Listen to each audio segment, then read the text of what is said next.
Hell comic book fans, today we're talking about ARCBOUND issue 2.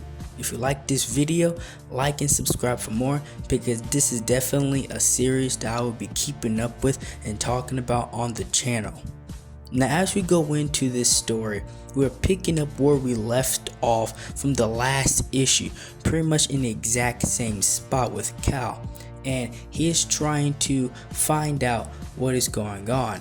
But he immediately thinks that the people that pretty much saved his life are his worst enemies pretty much, and it's like he forgot what took place before he died, which would be understandable, but he's very much intact mentally here, at least for the most part. And these people, they're not trying to beat around the bush with him. They're pretty much telling him what happened, what's going on, and that we pretty much saved your life. Like, you don't have to say thank you, but at least don't try to destroy us.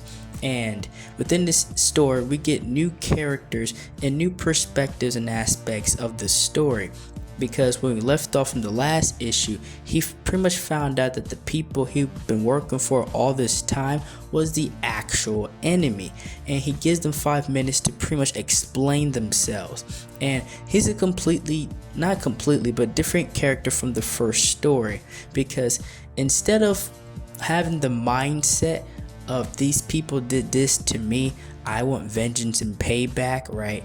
And the fact that he wants to see his wife again, or the woman he was with, he's very much has the mentality and attitude of just leave me alone, I could do everything myself, right?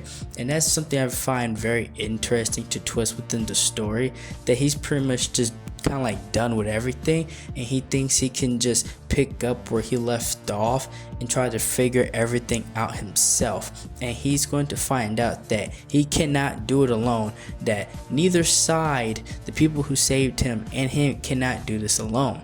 And when we go further into the story, we find out that pretty much everything that he thought in the first story, like towards the ending, is true.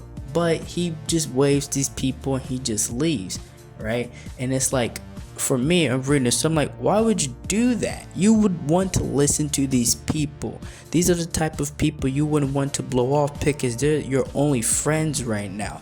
As far as Cal knows, everybody that he knew back home, from his military, maybe to his friends as well, are the enemy. So you would think that he would be a little bit more open-minded with these people that pretty much saved his life, but that's not the case, and I find that very interesting. And as the story goes on, the guy that was Cal's friend, Xander, he's finding people to hunt him down and kill him, because if we remember, they did kill him. They ripped Cal in half, but they did not recover his body, and they need his head, but they just killed him and left him there. So now he's trying to find people to hunt him down if he is still alive and get his head.